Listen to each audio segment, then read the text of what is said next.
Jack, that's a big old hefty piece of paper you got there, mate. That's not it. Okay. Don't get excited. Okay. Oh, that's a very considerably smaller piece of paper. Yes. It's still nearly full, though. Floating meal deal. Are you locked in? I'm locked in. Right. Priest Chunk, are you locked in? Yes, I am. I've got a picture at the end of mine, which, Brynny, you read. Don't put it up yet, but are you ready? So at the end, I'll give you the finger. When I give you the finger, Hey. pop it up. Yeah? Right, are you ready So with your timer, Jack? Made my own picture. You ready? You might need to rerun it. So. Yeah, I'll keep it going, man. Yeah, go on then. It's not. There we go. Trailer. We see a happy family arriving at a house in a sleepy American Midwest town, car loaded with luggage, followed by a U-Haul van. Their new life awaits. Cut to midway through moving in, and one of the children hears a quiet and constant muttering coming from somewhere in the house. It's too quiet to hear what the noise is saying, as it's muttering just out of earshot. All she can make out are the numbers 9 and 5. When she questions her parents about this, they hear nothing and suggest she's just being silly, but she knows what she heard. Fade to black. Next scene starts with the child playing with her brother, and in doing so she stumbles across an old-looking cabinet that she seems intrigued by. She hears the faint muttering again and thinks it's the cabinet trying to talk to her. "Pardon?" she asks the cabinet. The muttering stops abruptly, and she runs to her parents, pleading with them to find the source of the noise. They shush her and insist it's all in her head and there's no muttering. Final scene. The child laid in bed, struggling to sleep and looking visibly terrified. Muttering commences. A storm rages outside the window. Muttering intensifies. Screams are heard coming from her brother's bedroom. Then a series of bangs on the wall. Then more blood-curdling shrieks, this time from her parents' bedroom. The muttering is deafeningly loud now. Her bedroom door bursts open, and stood in the doorway is the corpse of her father, with the numbers 9 and 5 carved into his chest. The corpse drops face first to the floor, a knife protruding from the back of his skull. The child screams and draws her attention to the killer, looming over his body. It's a 2-foot wooden doll in a red frilly dress with long wavy blonde hair. The doll turns its head 180 degrees, then looks at the child and says, "What a way to make a killing." Cut to the film title, Dolly Pardon, Resignation. In cinemas the 31st of February. Thank you very much. Mate, I've got to applaud you. That was exact length of the bed. Yes! Well done. Bang on. Well fucking done. Dolly Pardon. Dolly Pardon. Look, fucking Dolly Parton with a knife. Dolly Pardon, what you saying? Where's she up? This side. There we go, look. Look at that bitch. Look at that. Did you make that on Dolly Snapchat? Fucking did. Do you know what's best? Oh, mate. Do you know what's best? Is, right, so when you came up with the idea, and you told it was like 8 o'clock at night, wasn't it? Something like that. And I was like, I had not a go at you, but there was a bit of You had a bit of a go. it was a bit of a diva strop. It was a bit of a diva walk. I was like, how the fuck am I supposed to come up with a full fucking film in like 2 days? Yeah. I've got work tomorrow, I've got shit to do on Friday, like I ain't got time for this. And the worst thing was as well, I was like, I got a belly full of white dog shit and you laid this on me? Yeah, 2 weeks ago, we sat and we literally planned out like 6 episodes, what was going to happen and what was going to do, the release dates of them, everything like that, to get it all sorted. And that's why we had a couple of weeks off, so we could get everything prepped and get ahead. So 3 days before, I changed the program. We change it all. After the first time we come back. So you give me that the new idea, and I was like, fuck off, how am I supposed to do this? And then I played my games, did what I had to do that night, went to bed, and I literally got in bed, and it was one of them things, you know when an idea just comes to you at the most random time. I literally got in bed and was like, alright, I'll go to sleep and I'll do it tomorrow.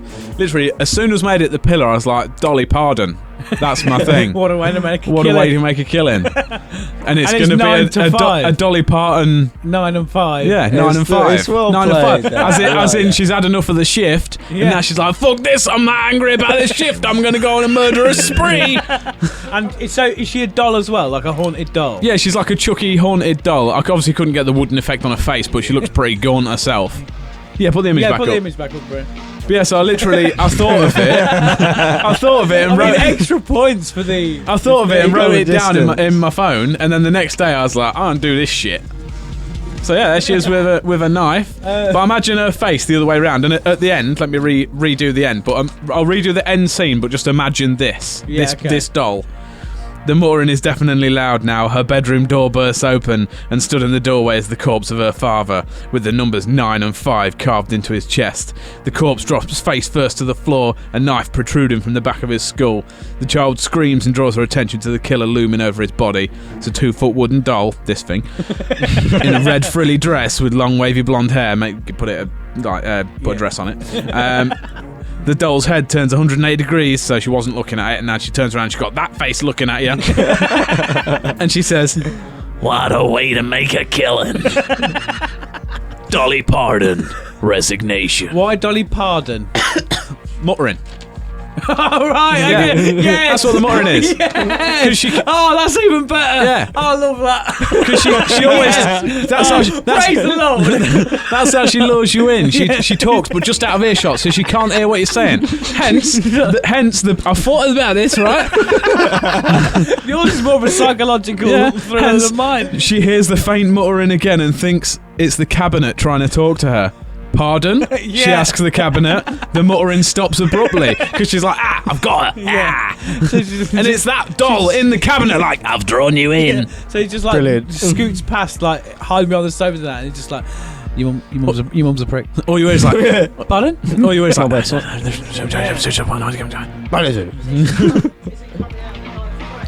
9th of May. No.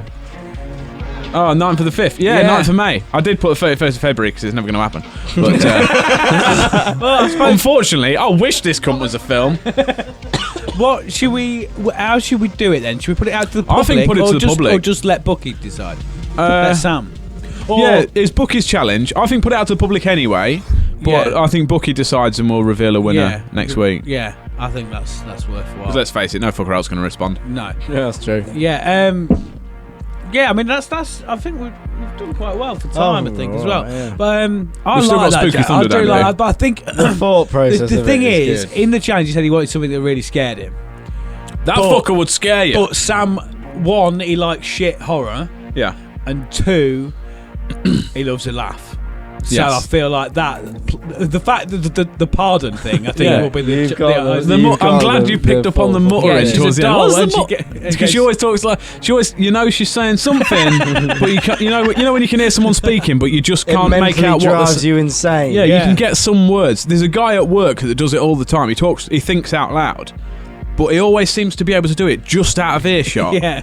And he's saying something, and you can pick out like the odd word, but you can never figure out what he's saying. Yeah. He's like, fucking go down. Your dad sells Haven. Yeah. Your dad sells Haven. Well, stuff like that. But she's all muttering. She lures you in. So then you go, pardon, because she's a doll, hence the dolly. Yeah. And pardon, because she keeps muttering. Mash them together, fucking Dolly Parton! Yes! You go, pardon? She stops because she's like, I got you. Yeah. Well played. Well played. Thank you. So just to delve in a bit more as well, because I feel like there's going to be loads and loads. Don't ask any more questions. That's as far as I got. I just feel like there's going to be these little things that you've thought of. I think that's about it. Yeah. Well, I was just gonna say, is she haunted by an overworked worker then? Yeah, she can be. Yeah, whatever. Yeah, haunted by see what the producers say. That's just the pitch. That's all it is. It's the spirit that possesses the doll that was a fanatic fan that went mentally insane with the love of Dolly Parton. Yeah. Dolly Parton. She was that much of a fan, and then she ended up killing herself because she didn't fucking respond to a message. It could be like a Slim Shady thing. Like she's kept trying to call Dolly Parton and do all that, and she didn't respond, and that's why she was like, fucking Dolly Parton. Yeah, because she's chuntering. Yeah. That's why everyone says pardon. Yeah. She's chuntering. I feel like we can make this. Yeah, but then she kills the people that say pardon to her because they're like, pardon? And you're like, pardon? Don't call me Dolly Parton. I hate Dolly Parton. Do you want to talk to me? I'll kill you and your family. I'm down with that. Yeah, I mean, I think Jason's a winner there, Sharps. The level of thought that's gone into it is an actual I put a lot of thought, but then I also kind of didn't. I did write it about 3 hours ago. I was proud of that. I think it's my finest work. I'm proud of you.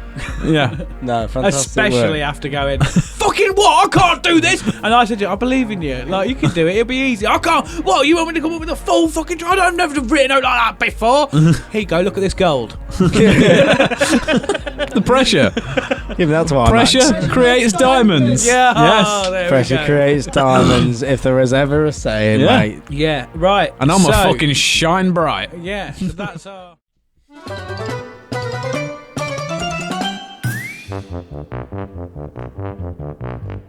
Welcome to Utopia. Please make yourself at home. It's the only place on earth where you can bitch and moan. There's something here for everyone to make you feel quite great. Just as long as we've already let it through our gates. This is our dreamland. This is Utopia. Yet another little podcast for you. This is our dreamland. This is Utopia. It's where we discuss the little things and make them better for you. This is our dream.